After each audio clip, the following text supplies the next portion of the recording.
Do you ever pick up a book simply because it hints that your favorite trope might play a role? Today we're talking all about the best tropes in fiction and why they're great. Let's get started.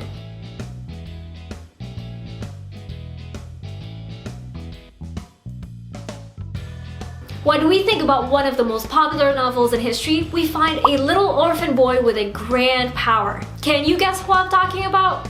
Harry Potter, of course. Now, there are many stories with the same trope as Harry Potter. There's Anne of Green Gables, there's Katniss Everdeen from The Hunger Games, and the list goes on. But what trope do all these have in common? A hero of a humble background. These heroes might have superpowers or just a kind heart, but they come from broken homes, war-torn cities, orphanages, or homelessness. Basically, they are nobodies, unlikely heroes. And yet, they beat the odds and save the day. They rise from the ashes of their past and become legends. I mean, who doesn't love the idea of finding out they have magical powers, especially if they have a lot of struggles in their life? Besides, the unlikely hero is a great feel-good trope. It helps us forget our problems for a while and release some built-up tension. Number 2, I always love a good enemies to lovers story.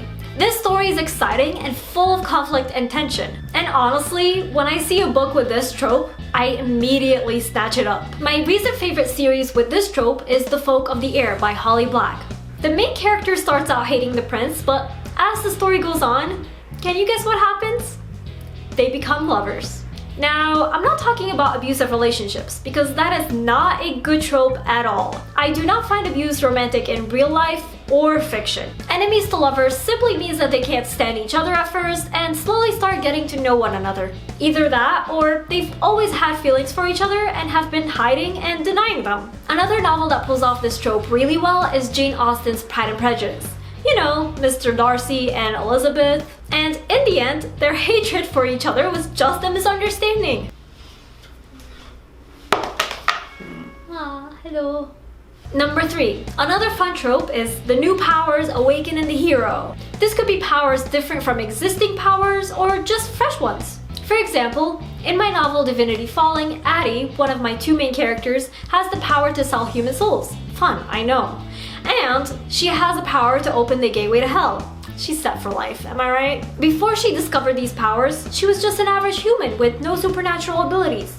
At least that she was aware of. Other books like Sea Witch by Sarah Henning have the protagonist start out with existing powers, and as the story goes on, they discover new ones. This trope is great because it offers conflict and plot twists and betrayal and revenge. You can't have powers without a need to use them after all. Netflix McWatches. Harry, why aren't you using your magic for better things? What's better than the season finale of Money Heist? Number 4. This is another one of my personal favorites, forbidden romance. This trope has been around since the beginning of storytelling. Boy loves girl, girl loves boy, but they can't be together because of their family or clan or fate. Maybe one of them is the future king or queen, and the other is just a servant. Oh, Romeo. Me Grug Montague, you Grug Capulet. Me want you Grug, but no Grug hug. Me want Grug hug. No Grug hug. No Grug hug. Whatever the scenario, this trope is great because it is a conflict in itself. Other tropes usually bring conflicts with them, but this one is both a trope and a conflict in one. This makes it fun to write and fun to read. And whether there's a happy ending or not, the journey of the forbidden romance characters is always worthwhile. Number 5. This one is a little similar to the enemies to lovers trope, except it's the opposite. It's the friends to enemies trope. Ooh. Great examples of this are Edgar Allan Poe's The Cask of Amontillado and Shakespeare's Othello. In The Cask of Amontillado, Montresor takes revenge on his friend Fortunato by pretty much locking him in a wine cellar to die.